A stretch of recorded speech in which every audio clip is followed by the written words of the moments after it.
Welcome back to the Weird Medieval Guys podcast. I'm Olivia, and this is Aaron, a man of the pod. That's right, Olivia, and I've got some good news. Since we ended the last episode on a discussion of how we'll never really understand what Old English sounded like and whether any modern English accents kind of preserve elements of Old English, but there's been good news actually in the previous 2 weeks, because since we recorded that podcast, new information has come to light that has allowed us to synthesize what Old English actually sounded like. And actually, we can play a little bit of that for you on the podcast now. Wow, that's so exciting. Okay, I'm pressing the play button now. Thunk.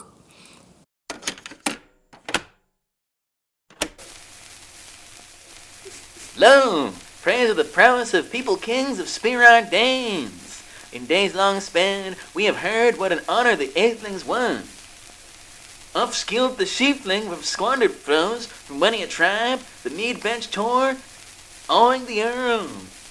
Since erst he lay friendless, a foundling, fate repaid him, for he waxed under welkin and wealth he throve, till before him the folk from both far and near, who housed by the whale path, heard his mandate, gave him gifts, a good king be.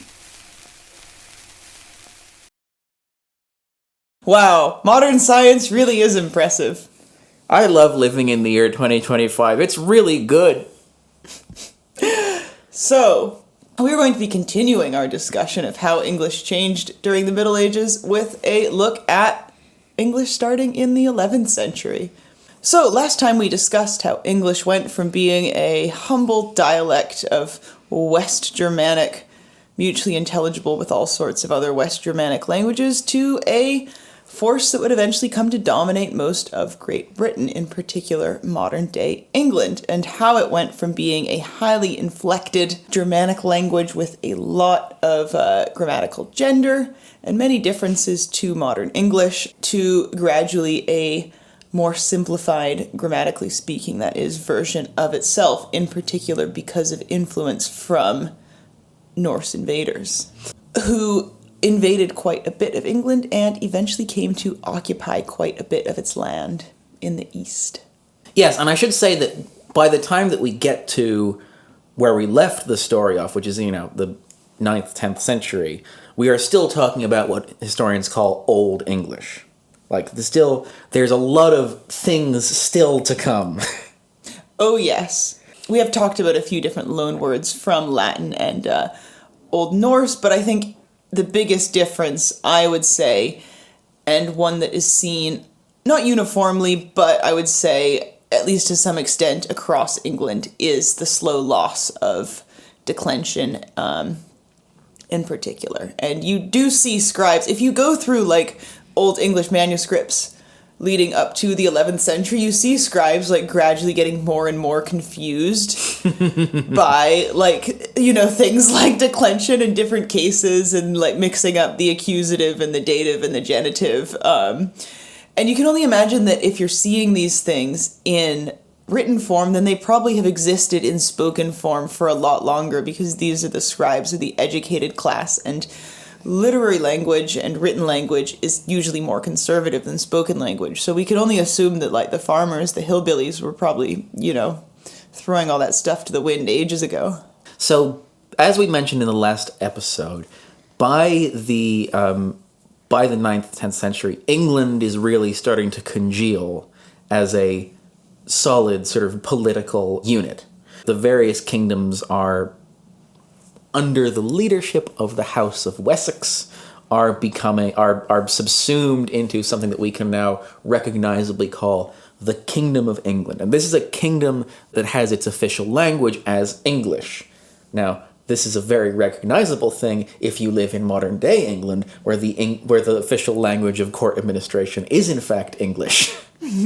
But as we shall see, there's quite a detour that gets taken. So English is the language of the common people, but also the language of government. But Latin is the language of ecclesiarchy and of the church.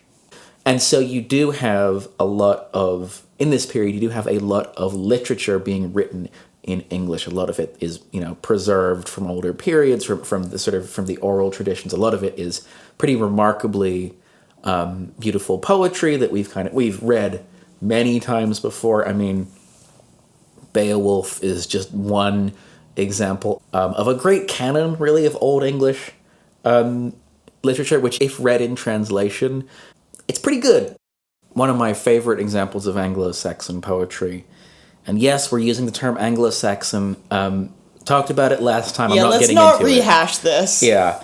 One of my favorite examples of Anglo-Saxon poetry is The Seafarer, which is this kind of long epic that's told from the perspective of this old sailor, basically, about the life that he has lived and the things that he's seen, and it sort of progresses through the seasons of the year, from spring to summer to autumn to winter, and I'm just going to read a little bit of it because I think this bit's very good. I like this bit. He's talking about autumn, but he's also talking about transience and death and the nature of life. The days are departed, oh, the glories of the kingdom of the earth.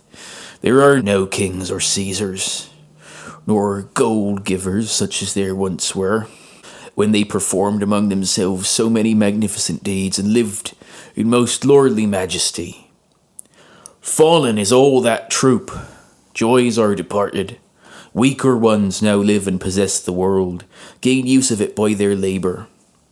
Glory is bowed down, the nobility of earth ages and grows sere, as now every man across the world old age comes to him, his face grows pale, the grey-haired one grieves, knows his friends of old times, the sons of princes, have been given up to the earth. So as you can tell, at that point, Old English sounded a lot like modern English. So that was in translation, obviously. I should have led with that. So I'm just using this as a little flavor to make the point that English is very much a literary language at this point. Yes. These are not a bunch of what I think is often imagined when we think of early medieval Germanic peoples, a bunch of smelly mud men running around and hitting each other with clubs and wearing furs. No, there's a very complex literary tradition. As I've said before, they're very well-defined poetic forms, and there is a standardized dialect, a standardized literary dialect of Old English, which is late West Saxon. So this is the latest, most grammatically simple, I would say, form of the West Saxon dialect, which is local to the area of Wessex, which is where the dominant kingdom is. But the other dialects still persist. Mm-hmm. So, to cut an incredibly long and complicated story short, because this is not an episode about 11th century English politics, that will come later. This is an episode about the English language. In 1066, the King of England, Edward the Confessor, dies, and there is a succession crisis. There are three claimants, Harold Godwinson, Harald Hardrada, the King of Norway, and William, the Duke of Normandy. Who were the Normans? To keep it short, they're a bunch of Vikings who turned French. Weird cousins. There are weird cousins. They really are. They are essentially the phrase that I think of when I think of the Normans is a bunch of crypto-Viking pirates. That's who they are. And anyway, again, to take a very, very complicated story, which we will get to in due course, in a very simplified way, after a series of battles, William of Normandy conquers England, and basically the entire direction of English history changes completely. In ways that are, you can't even begin to cover in a single episode of a podcast. But for our story, there are, I think, a couple of things to draw out that are very, very important. So first of all, William I and his sort of Norman entourage do essentially replace the old Anglo-Saxon nobility, and in the course of that, the language of the court and the language of royal administration changes So English is no longer the language of power. Now the language of power is French. And this speaks to a wider orientation that we will see throughout the 11th and 12th centuries, which is the English elite become this kind of weird offshoot of the French cultural sphere. They are French, but they are also Francophile. And so French becomes not just the language of politics, but also the prestige language. Oh, and by the way, at a more or less the same time, a little chunk of Northumbria gets just chopped off by Scotland and disappears. We'll come back to that chunk because it will become important later. They wanted North Berwick so badly.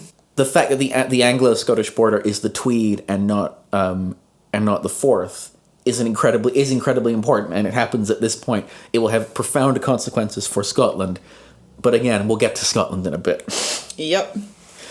So, what happens to English as a language as a result of those changes?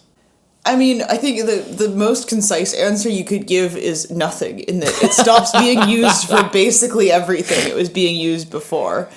So it basically stops being used for record keeping, for legal purposes, for any official purposes. It's no longer taught in school.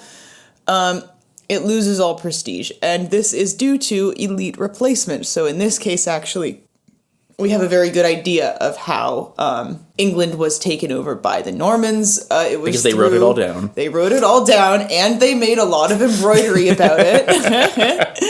They made a nice piece of embroidery explaining how they put horses in boats. And then men on those horses. Yeah, and then they just took all of the English land and they gave it to the Normans. And they took a lot of English assets and they gave them to the Normans. And there's, again, pretty clear record keeping that shows exactly how this happened. And although they didn't necessarily try to suppress use of the English language, this was the start of centuries and centuries of the status of English in England as being second class to French, and of French being a prestige language with much more social clout compared to English. And this is also the start of something that everyone in England will be glad to hear about, and that is the dominance of one particular region of England, everyone's favorite place. What's the most geographically important area of England after the conquest? It's bigger than the Small Smoke. London. London town! Yeah. So remember all of those dialects we talked about, and how the West Saxon dialect was spoken, well, basically along the south coast and in the west. The Mercian dialect was right in the middle. And so the Mercian dialect of English was what was spoken in and around London. And William the Conqueror saw London and he thought, yes, please, I'll put my capital right there. Make this a nice, important city. It's already a nice, important city. Well, it wasn't. I'll put my big tower there. It was, so London, this is a tangent, but London in the Anglo-Saxon period, it's an important place in the sense that it's an important trading center, but it's not what it was in either the Roman period or the Norman period, which is a seat of political power. Yes. Like the Anglo-Saxons do repopulate London eventually, and they do fix some of the walls, but like they don't really care about London. Yeah, exactly. But all of a sudden, for William, easy routes to the continent by sea became really important, and London is just a very strategically well-situated city. That's why the Romans founded it and built their big Roman walls around it. Although they always preferred Colchester anyway. Ah, well. The great metropolis. But yeah, London was a pretty wealthy place, and William the Conqueror, although he, as he was now known at this point, I think he had finally cast off his previous moniker, which was William the Bastard. Although I think a lot of people still regarded him as a bastard, and he wasn't necessarily fair to all of his subjects, and he did build a He did a bit of a genocide. I mean, I wouldn't. Let's He not wasn't- debate about genocide. I mean, he certainly unleashed terrifying death upon quite a few people. Yeah, but he wanted he wanted to plan for the long term. Like he knew that he had to keep things mostly intact. That's true. He preserved a lot of Anglo-Saxon institutions, but it's still important to note that the Norman conquest, we will litigate again. There are episodes coming about that where we will litigate all of this properly, but it was not a nice time. Yeah, but my point is, I guess, that English speaking still was very much around, and Yes, the majority of of people in England were still English speakers, and at this point they also were, to a great extent, speakers of the Mercian dialect. So even before the conquest, this was the most geographically widespread and most well represented among the population. And so the dominance of this Mercian dialect among all the other English dialects, I think the importance of that, or the influence of that, is sometimes eclipsed by what we're about to discuss after this, which is the massive influence of French. Mm-hmm. But I think it's also worth pointing out that the Mercian dialect also contributed to what we now think of as modern English. So there are just a few little things that made the Anglian dialects, which would be, I think, Mercian and Kentish, which were quite similar to each other, that made those distinctive. So we have a lot of diphthongs, so vowel combinations get shortened in this dialect. So, for instance, whereas if you cut something in two and you take one of those parts, West Saxon, that would be a half, but in Mercian, that would be just a half. And you see that pattern with things like coal, or the word for coals in West Saxon, it would have been kailed. And in Anglian, that was sort of shortened and flattened to just cald.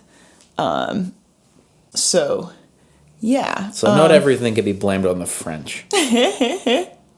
Exactly. And as well with the I sound that we get in, for instance, words like milk and sick and pig, in a lot of other dialects. And earlier in Old English, those would have been things like mailk and silk, and so on. And so, yeah, in general, we see a lot of patterns in the Mercian dialect of this sort of shortening of words and of diphthongs, and that's definitely represented in later versions of English. And there's also, I think, a general trend away from emphasis on the last syllable in words. So whereas before, if you had something like, I don't know, hate, it would have been pronounced something like hate or hata. So what you're saying is that back then people would have spoken like Matt Berry.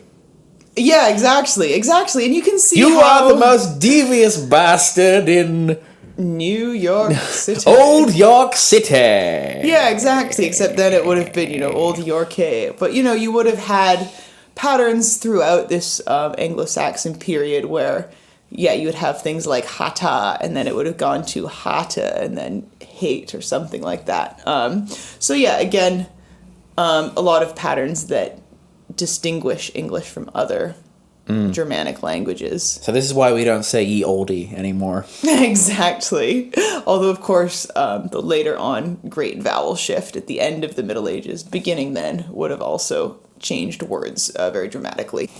Okay, now, this is all very interesting, but I'm sure I think I know what people came here for, which is vocab. They want to hear about different kinds of vocabulary. So, we get a lot of loan words that flood into English at this point.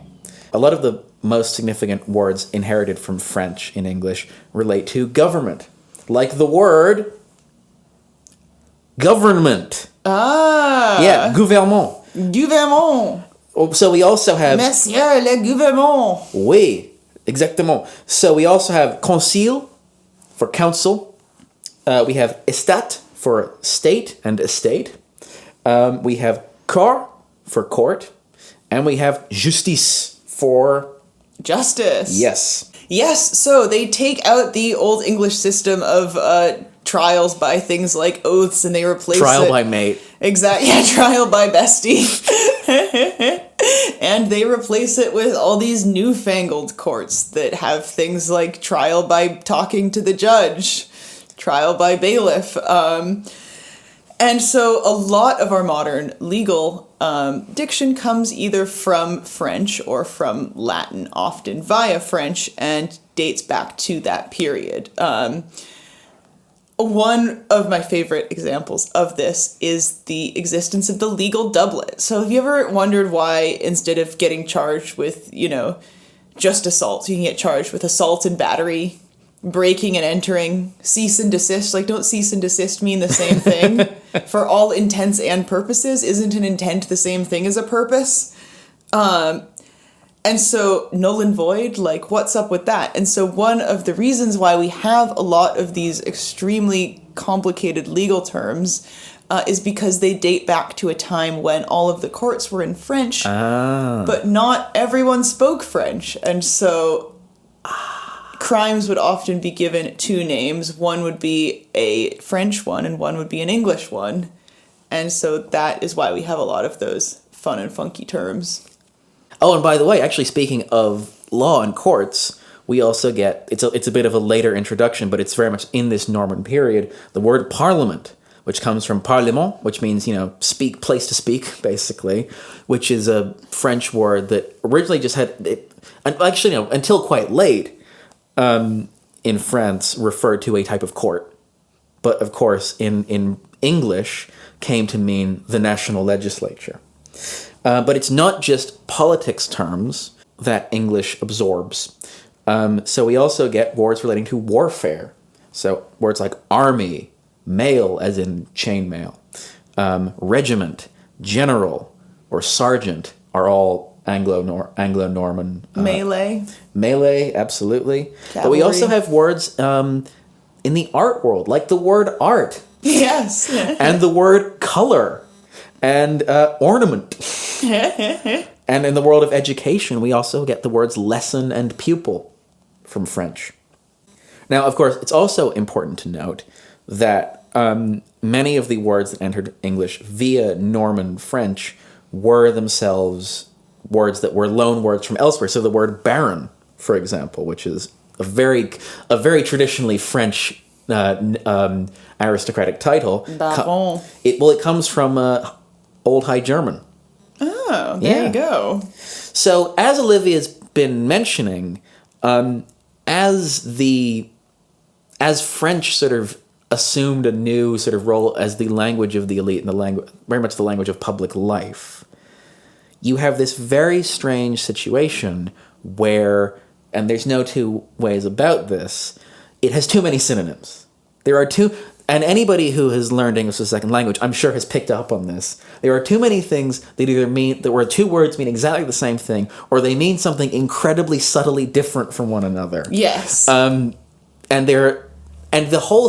whole situation was summed up very, very articulately by one of the great English language learners, the Argentinian author Borges.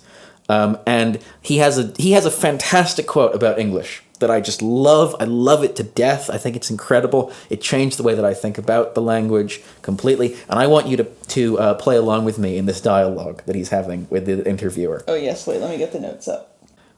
I find English a far finer language than Spanish. Why? William F. Buckley, everyone. Thank you. I need cider. That's all staying in. I'm William F. Buckley. Well, many reasons. Firstly, English is both a Germanic and a Latin language. Those two registers. For any idea you take, you have two words. Those words will not mean exactly the same. For example, if I say regal, that is not exactly the same thing as saying kingly. Or I say fraternal, that is not the same as saying brotherly. Or dark and obscure. Those words are different. It would make all the difference, speaking, for example, of the Holy Spirit, it would make all the difference in the world if in a poem I wrote about the Holy Spirit Or I wrote the Holy Ghost, since ghost is a fine, dark Saxon word, but spirit is a light Latin word. So another thing that I wanted to pick up on from, from the previous episode is this point about English becoming more... When English loses all of its cases, losing things like grammatical gender, losing inflections, it becomes a lot more flexible in the kinds of sentences that you can construct. And Borges has another quote about English that I think is very, very interesting and is not really relevant to the point about developing it, but I think he's a very smart man, and you'd all be better for hearing it. Mm-hmm. So he says, and then you have in English, you can do almost anything with verbs and prepositions. For example, to laugh off, to dream away. Those things can't be said in Spanish. To live down something, to live up to something. You can't say those things in Spanish. They can't be said. Or really any Romance language. The only time any speaker of a Romance language has ever said anything positive about English. Ever. It's never happened since. And to take this point about English having these, what they call synonymic pairs, these words that, again, they fit together very, very well, and they either mean the same thing or they mean almost the same thing, but there's this very slight different register. To take that a step further, I'd like to take us back to a kind of a point that we've talked about before on the show a couple of times, which is the fact that English has all these different words for meat that are kind of abstracted away from the actual animals themselves. So lots of people have picked up on this, and lots of people have commented on the fact that the words for the animals themselves are of Germanic language. So, for example, cow is of Old English derivation, calf is of Old Norse derivation, but the words for the meats themselves are generally French. So, boeuf, porc, and so on.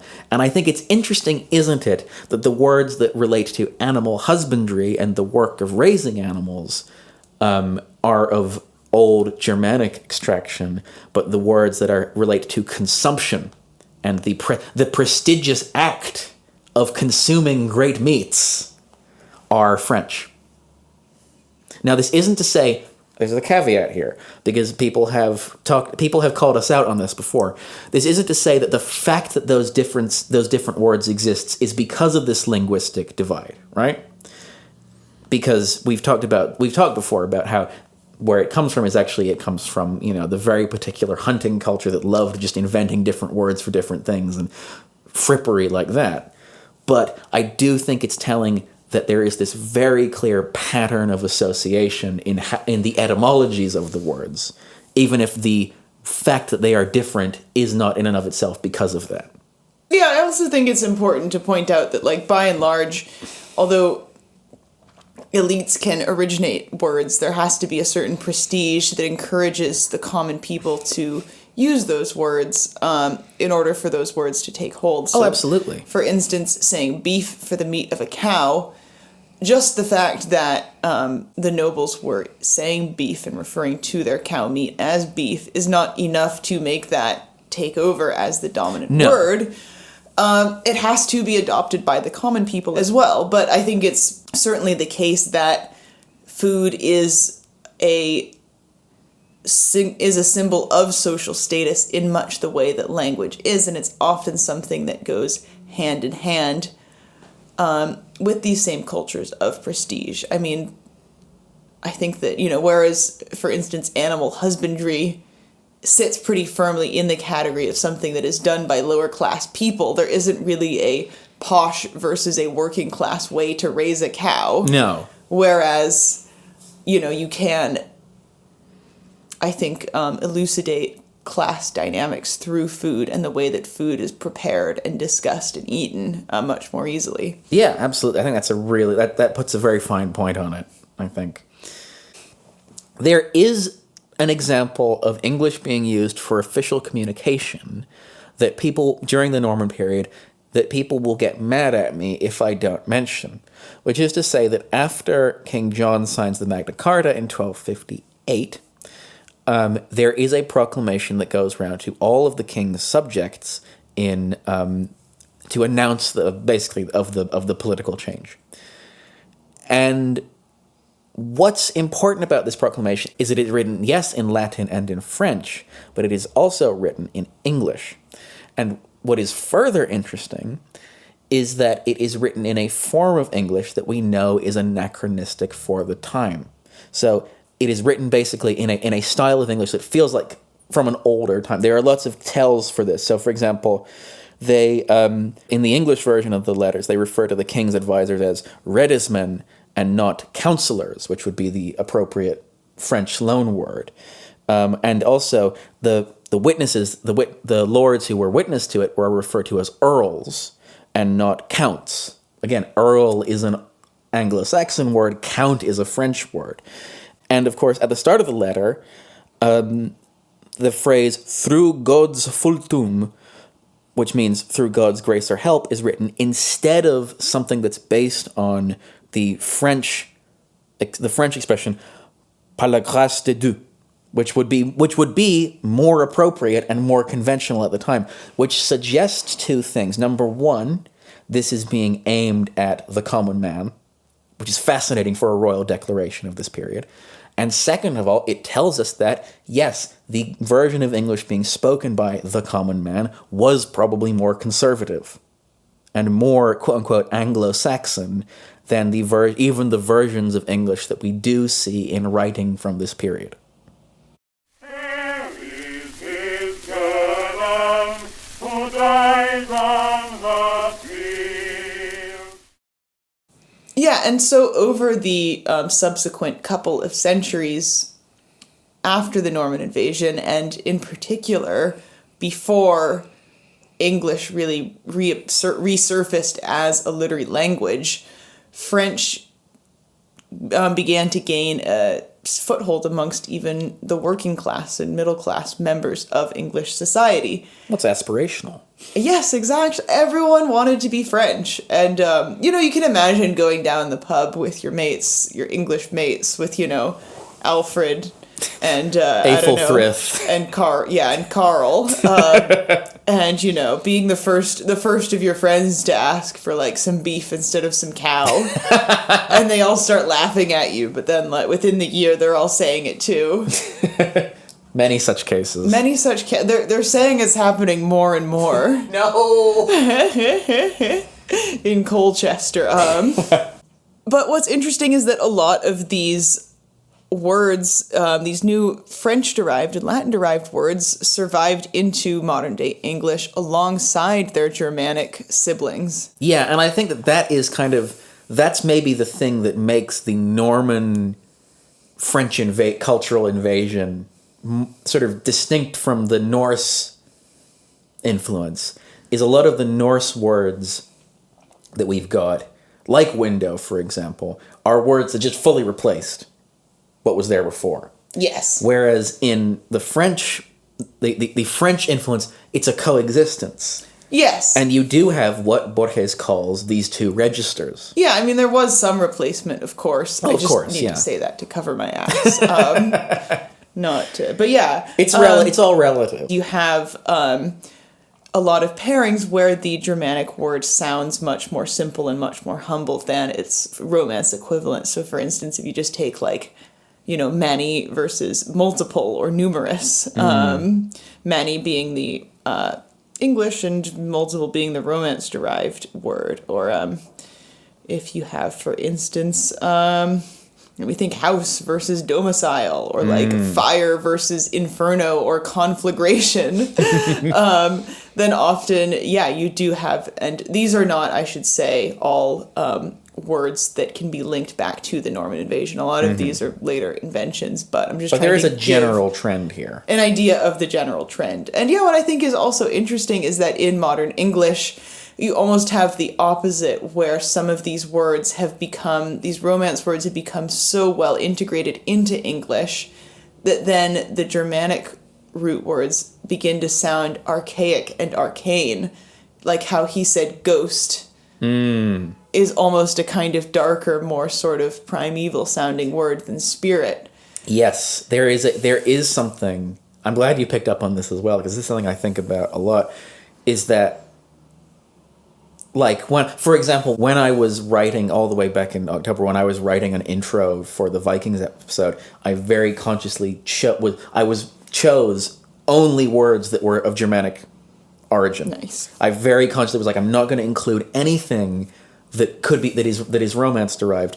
And what I found by that exercise was that you get words that the words that are Germanic tend in English, other than the really basic ones, tend to be things that are quite tactile, things that are quite they feel kind of earthy and direct. And also, yes, there is this kind of darkness to some of them as well. Whereas Latin and French words, they can feel intellectual, abstracted, and almost kind of haughty. Yeah. Now, that's a very literary way of putting it. Yeah, I mean, I think that's, It's an oversimplification. we should say that is how it would be interpreted by an average English speaker, Like, that is not an innate quality, of course, of the words. No. This is all about. I'm talking purely about. Well, I'm talking purely about because you were talking about cultural context, and so I'm talking about cultural context as Yes. well. But may I give a couple examples? Please. I mean, I think, for instance, you said, what was it, like royal versus kingly or Regal something? versus kingly, yeah. Yeah, regal, and that, the ly ending is a great example, I think, because that's a really common one in English, and some examples of it sound completely normal, like daily or nightly. But then, yeah, there are other versions, I would say, where it almost begins to perhaps come across to an English speaker as sounding a bit archaic almost. I think even if you take, like, say, fatal versus, like, deadly, deadly somehow sounds much more visceral. I think that's a really good example of that. Or, for instance, like, project versus forecast or foretell. Having that, like, for prefix. Yeah. Foresay. For always has this air of sort of mysticism about it. Yeah, exactly. Foreboding. Exactly, yeah. And it's possible to, like, overstate how important this trend is. And I think that Borges in particular, it's important to remember his kind of context and his very particular interests in language, which, I mean, you could fill an entire book describing what Borges thinks about language. Yeah. And if you want an introduction to what he thinks about language, go read the short story Tlön Uqbar Orbis Tertius, which is probably one of the most viscerally frightening short stories I've ever read, and is purely about the use of language and word choice. Good fucking book, man. Anyway, moving on. So, checking in place names. Let's talk very quickly about place names. So, how many Norman or French place names are there in Britain? 2. What are they? Thédon Boys. Yes! And Pan Quotidien. I thought you were going to say Weston Supermare. No. Yeah, I thought that one's Latin. Oh, yeah, it is. Shit. Anyway, yeah, the Normans didn't really rename a lot of places. They did, however, like, slightly change names, but they didn't really understand or like. So, for example, Nottingham, before the Norman conquest, used to be called... You'll never get this in a million years. Okay. Snottingham. Yes! No, I did know that! I did know that! My brother told me that! Snottingham Forest. The Sheriff of Snottingham. Yes. Snottingham trams.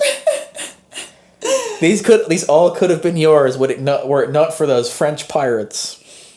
So I'm going to go back to my pin board and take out one of the pins that I put in things earlier in one of these episodes and say, what is happening in Scotland? Because, of course, England is not the only country where English is spoken. When Scotland annexed the territory of basically the northern chunk of Northumbria in the 11th century, it got something that it didn't have before, which was a bunch of English speakers.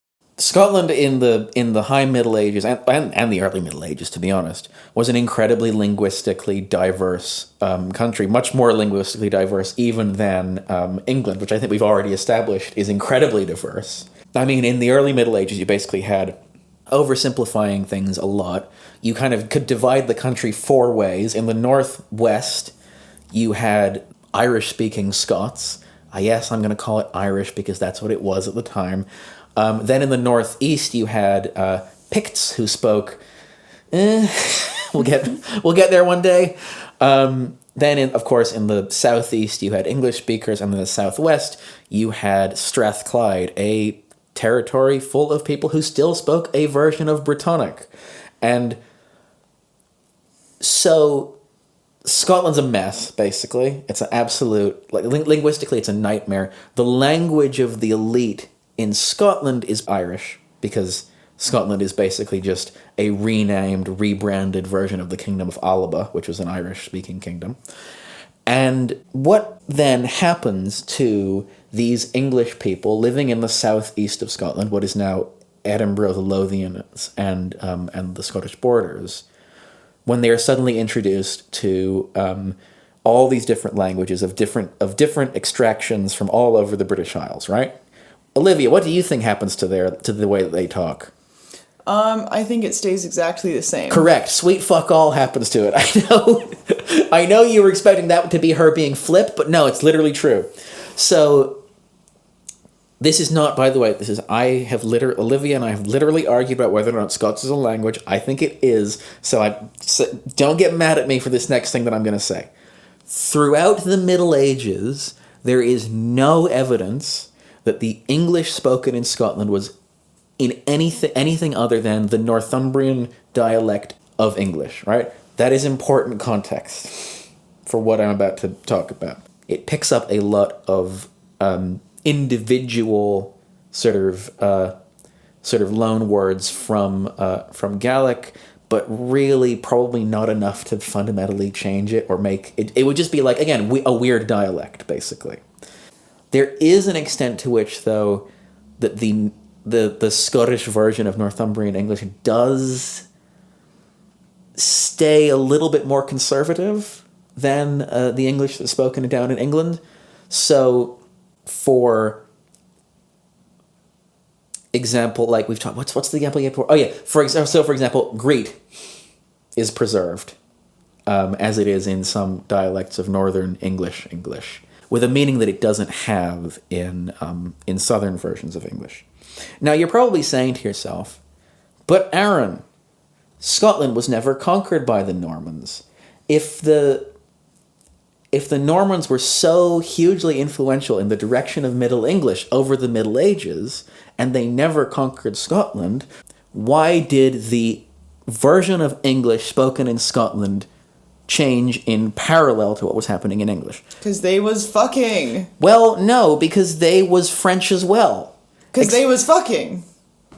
They were all part of the same incestuous group of, trans-channel, nobility, Well, and also... Well, no, exactly. That's my point, yeah. Yeah, that's what I was saying. Yeah.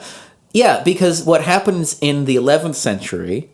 Sorry, what happens in the 12th century is that King David I of Scotland is a tremendous Francophile. He loves France. He loves the French language. And so he eventually invites a bunch of Norman and Flemish aristocrats over to Scotland to take over a bunch of land and become the new sort of landed gentry. And so... And in Scotland as well, the language of power, the language of the elite becomes French as well. Yeah, like Robert the Bruce was out there speaking French. Oh, yeah. William Wallace was out there speaking French.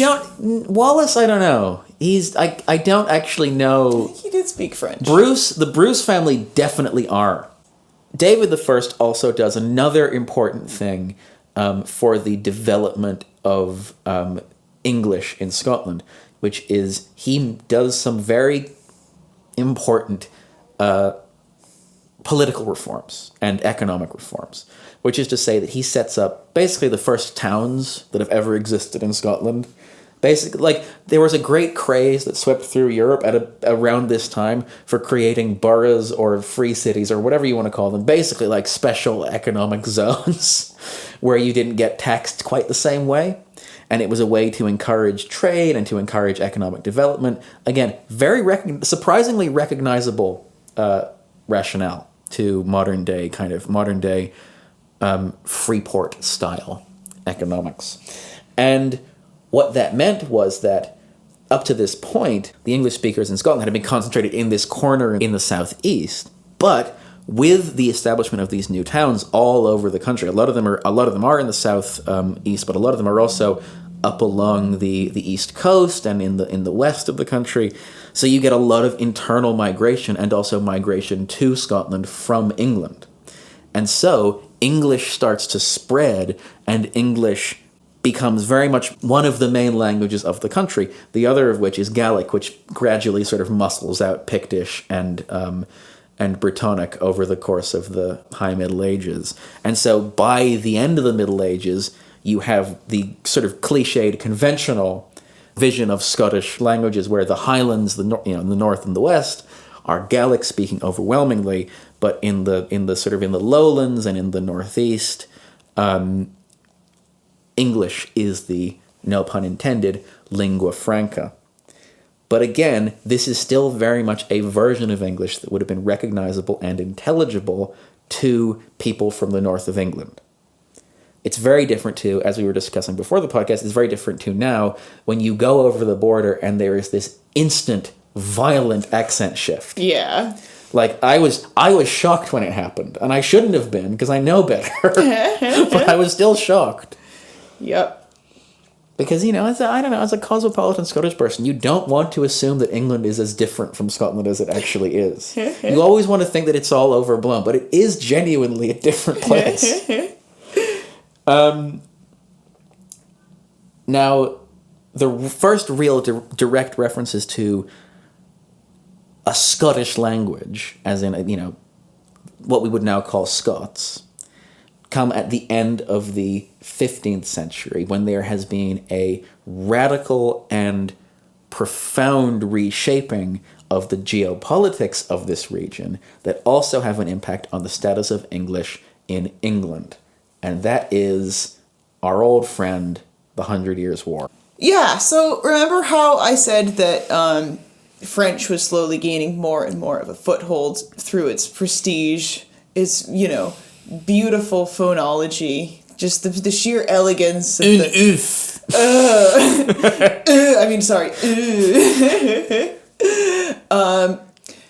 and of course French was in some ways being influenced by English as well, but unfortunately French's honeymoon in England was not to last. They had a good run, but it couldn't go on forever. And really, who do we have to blame for that? I would say the French. Well, okay, explain yourself. Bastards. Well, you just said yes in French, so I don't have to. Wah. No, I mean, I'm mostly joking about that. Well, listen, it all comes down to, as I said, politricks, or, as Pitbull calls it, politricks. Wait, you said politricks. Keep that in. I'm leaving that. That makes it sound like you are Pitbull. Amazing. I'm so tired. Okay, let's power through. We'll wrap it up soon. Politricks or Pitbull calls it. Politricks. Yeah, so over the course of the following centuries, in the Middle Ages leading up to the late 14th, sort of 15th century-ish, English was still in use widely, and it was still continuing to change and develop.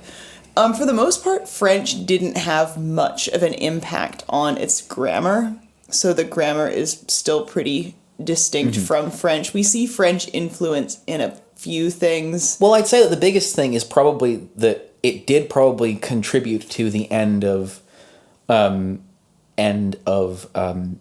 English having grammatical gender. Just in a sort of diffuse sense. Like, this is very much the period in which you start to see dialects of English just straight up lose it. Yeah, definitely. But it doesn't really. It does. But English doesn't start adopting French morphology and French French sentence structure. Yeah, I mean morphology, yeah, because that's just like spelling, right? But yeah, syntax definitely not. So yeah, I mean you see it in a few things like titles, like Prince Regent. You know, that's French, not Regent Prince. The specific word ordering is French, but yeah, I would say it's pretty minimal. But the vocabulary. Attorneys General. The vocabulary, absolutely, and one of the big lasting legacies of, I think, French and the Romance languages on English as well extends even beyond the Middle Ages, is a people's tendency to change English spellings to look more French. So if you take the word island, for instance, originally spelled in Middle English ILAND, S was added in to kind of make it more resemble the French île. Or words like scissors, the SC, rather than just SISSORS, which would be the original. Or debt used to just be spelled DET, but the B was added to kind of align it with like the Latin debitum. This really is. I mean, this story it's an amazing story, but it really is a story of a language getting stupider and more complex at the same time. Yeah, because arbitrary. Because the people that speak it just hate it. they hate it so Can I badly. pretend it's French if I add some random consonants? No. Exactly. But over the course of the High Middle Ages, slowly English identity begins to rebound. And I won't get into all the reasons for that. Actually, we have very few examples of English literature from before the late Middle Ages and the era of Chaucer. And the examples that we do have, I think, help kind of elucidate how English went from this Old English, very Germanic inflected language to Middle English, which is still pretty hard to understand, but much, much more similar to modern English than to Old English. So we do have a few transitional texts, but it's not really until the 14th century, with the arrival on the scene of one literary man named Geoffrey Chaucer, that we start to see English being reintroduced as a language of arts and culture to be consumed by the upper class. Yeah, so Chaucer is interesting because one of the things that you kind of miss when you approach him, as a lot of people do in school, as this kind of, this titanic character of the canon of English literature, is that he's very populist. Yes. Half of the Canterbury Tales is like, hey, here's a type of guy that you know and we can all laugh at. And the other half is, look at my bum. Yep. Or women, huh? Hey, you liked one of them. And also relatable, amongst among us. But that being said, you really cannot overstate how incredibly important it is that at this point you have people just writing stuff like that in English again. Yes. The idea of English as a literary language, and that also being, again, in the context of the deteriorating relationship between England and France, that being, I suspect, a downstream of politics to some degree, the idea that English could be reclaimed and it could be made into a sort of great literary language, and that it had cultural cachet and cultural capital. It's a huge development. Yes. Because, again, all the original elites who spoke English got murdered. Yeah. Very deliberately, for a reason. And here are people like Chaucer now coming out of the woodwork and writing literature. Absolutely, and writing literature for, again, the courts. Yes. For the nobility. And contemporary responses to Chaucer were pretty positive in his day. He was revered as the greatest poet ever in English, which they probably weren't super aware of. They didn't know about the Seafarer. But yeah, they didn't know about Beowulf, they didn't know about the Seafarer, they didn't know about the Nibelungenlied, so we can forgive them that. And they absolutely loved, the fart jokes, and there's not that many of those in Beowulf, so what can you really say? But yeah, and he immediately sparked a wave of English language poetry, and I think there's very few times in history when you can so clearly link one man or one person to an immediate effect. And the fact that I think this was his Canterbury Tales and a lot of his important works were published at the height of the 100 Years' War, when there was this ongoing conflict between England and France. I think that it's not necessarily a coincidence that people had this positive reaction to English poetry, which could easily be seen implicitly as a celebration of Englishness and English identity. And especially having grown up with the idea that French was the poetic language and the official language and the courtly language, and growing up with French notions of chivalry and romance that had been imported basically whole cloth from the continent, I think that this was a really positive sort of affirmation of their culture for English people. And I think that it really does prefigure. You're right, there's not many cases of somebody being as central as Chaucer to the kind of the revitalization of a language, especially a living language that is kind of, the language of the common man. Yeah. A peasant language. But there are lots and lots and lots of examples in modern European history, especially in the Romantic era and then in the era of 19th century revolutions and the rise of nationalism. There are countless examples of these quote-unquote peasant languages being raised up by, bluntly activist academics and poets, and being given very self-consciously trying to give them their kind of day in the sun. I'll give you a couple of random examples off the top of my head. Romanian was dirt language, basically. When I'm not disagreeing. No, I'm just laughing. I'm sorry, Romanian people, but Romanians already know this, so they don't have to get mad at me.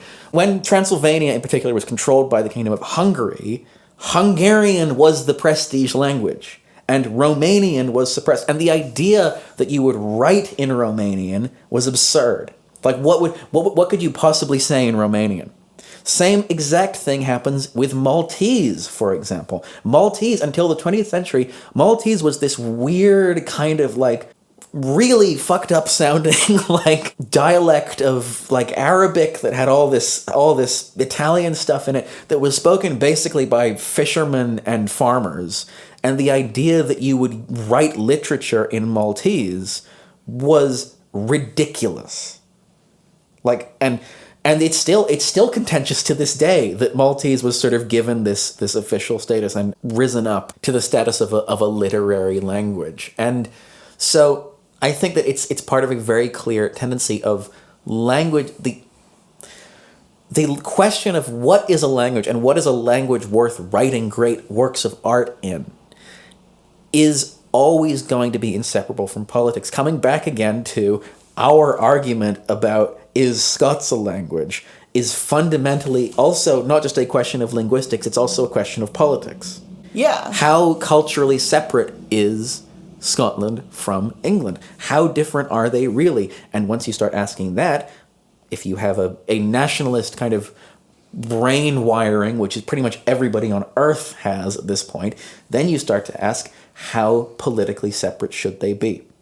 You're not necessarily thinking that when you are having the argument, but that's why it's emotive.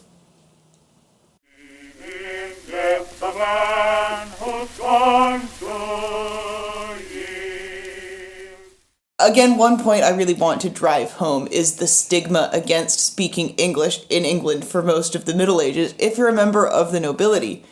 I mean,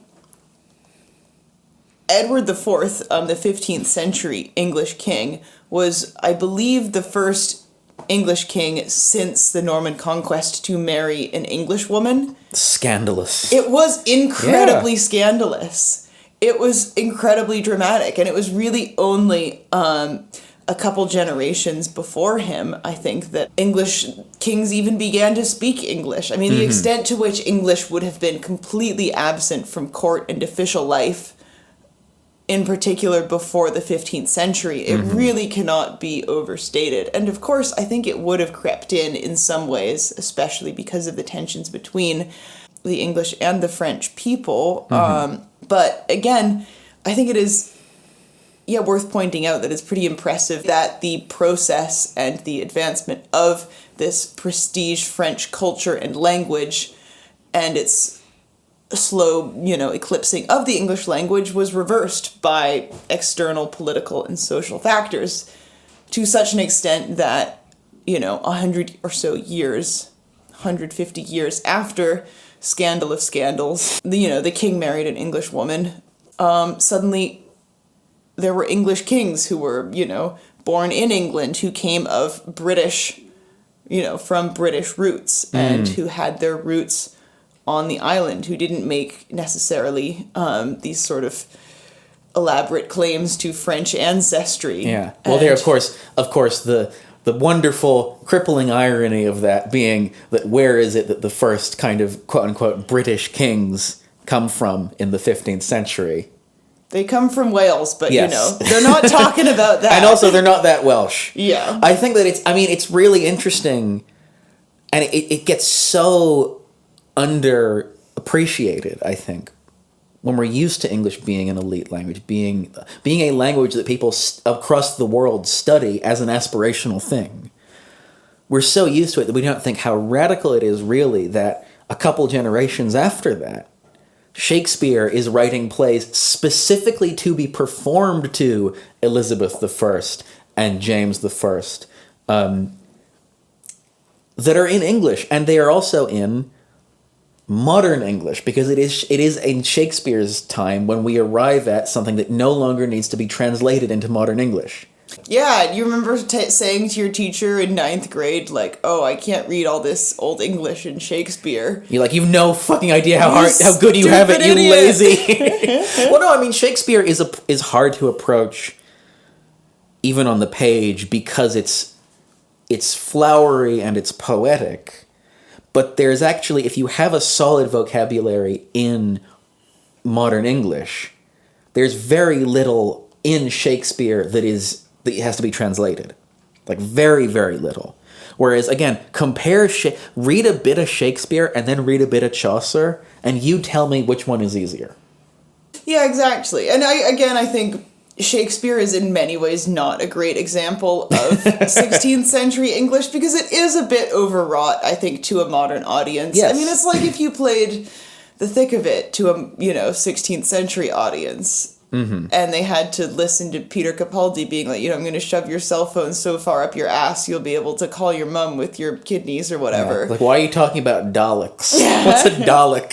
Exactly. And then, of course, there's the not inconsiderable fact that Shakespeare doesn't prefigure modern English. He kind of invents it in a way. Like, modern English is based self-consciously on Shakespeare. It's based off of the same Shakespeare. Yeah. People ape. I'm not saying that, like, Shakespeare literally invented it, like he sat down and invented it, but, like, people are aping Shakespeare and copying him for generations and generations to come because he's that influential and he's that prestigious. That's right. Prestige. This was all of the prestige.